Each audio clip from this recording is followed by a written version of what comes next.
Assalamualaikum warahmatullahi wabarakatuh. Saya Leni Nurdiani akan menjelaskan kembali materi dari pertemuan kedua sampai pertemuan ketujuh. Ma'rifatullah, memahami tentang Allah.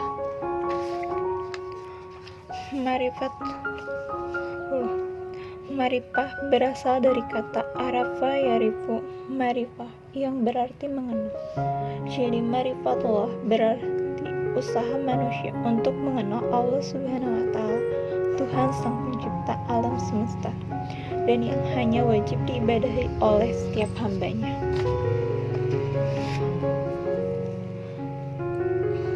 Yang termasuk ke dalam ma'rifatullah, yang pertama, ahamiyatu ma'rifatullah, penting mengenal Allah.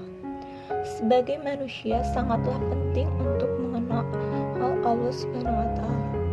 Karena apabila sebagai seorang hambanya tak mengenal Allah Subhanahu wa Ta'ala, niscaya dia tidak akan taat kepada perintah ataupun larangan.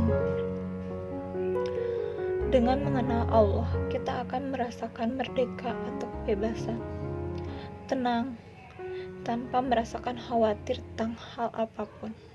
Berkah semua yang kita dapatkan akan bermanfaat, baik materi ataupun kebahagiaan. Hidup mulia, surga, niscaya kita pun insya Allah akan mendapatkan surganya apabila kita mengenal Allah Subhanahu wa Ta'ala dan ridho Allah Subhanahu wa Ta'ala. Yang kedua ada atartia ma'rifatullah, cara menuju Allah. Cara untuk menuju Allah atau mengenal itu melalui ayat-ayatnya. Pertama ada ayat qauliyah, yaitu ayat yang memfirmankan segala petunjuk dari Allah Subhanahu wa Ta'ala yang telah ada dalam Al-Quran dan hadis-hadisnya. Dan yang kedua ayat kauniyah, yaitu ayat yang menunjukkan segala bentuk yang telah Allah ciptakan sebagai bukti adanya Allah Subhanahu wa Ta'ala. Adapun menurut metodenya, ada yang menurut Islam dan ada yang selain Islam. Menurut Islam ada metode nakli dan akal, dan yang selain Islam mengikuti hawa nafsu dan dugaan. Yang ketiga ada al-mawani fi ma'rifatullah, penghalang mengenal Allah. Ada dua hal yang menghalangi untuk kita mengenal Allah Subhanahu wa Ta'ala. Yang pertama ada maradus syahwat. Maradus syahwat ini berkaitan dengan penyakit hati, yang mana kita hanya mengikuti hawa nafsu saja dan hanya untuk kesenangan semata yang nantinya akan merusak niat kita baik. Yang kedua ada maradus syubhat. Maradus syubhat ini akan menimbulkan rasa keraguan-raguan, dan ini pun berkaitan dengan masalah akal dan logika. 4. Al-adalillah ala wujudillah, bukti keberadaan Allah. Kita tidak perlu mempertanyakan lagi bukti keberadaan Allah, karena bukti keberadaannya itu telah ditunjukkan dengan diciptakannya alam semesta dan dengan dipeliharanya alam semesta ini dengan segala kekuasaan yang tidak dapat manusia bantahkan, bahkan tak ada seorang pun yang bisa menandinginya.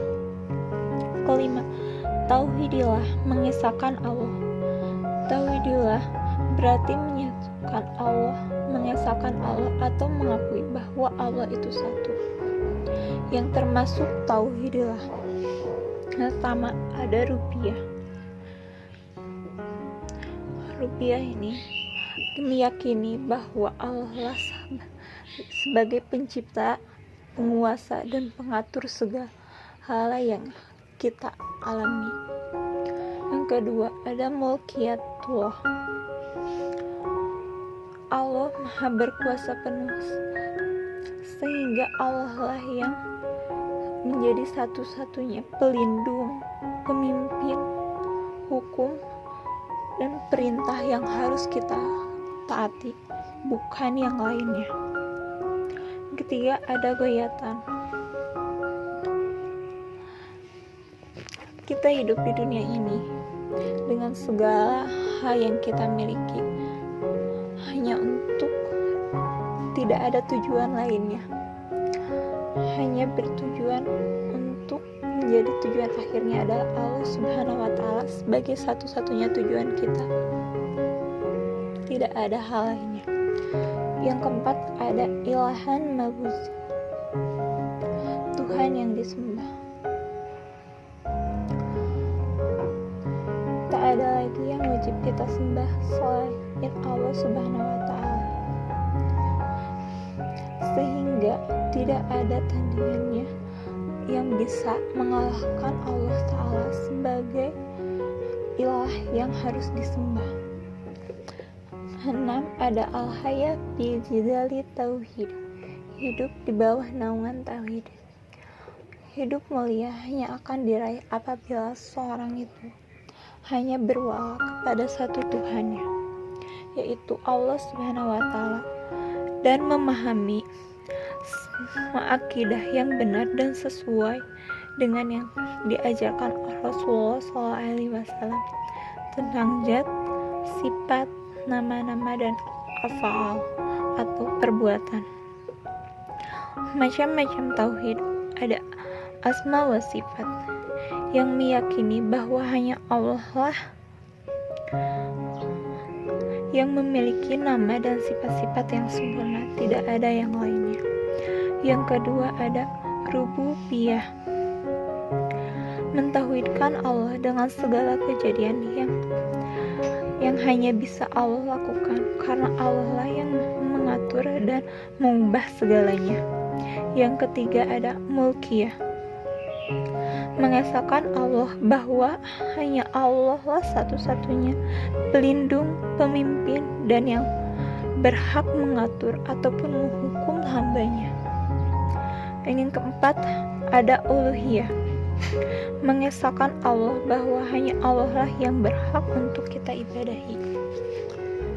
Sekian yang dapat saya sampaikan. Wabillahi taufiq wal hidayah. Wassalamualaikum warahmatullahi wabarakatuh.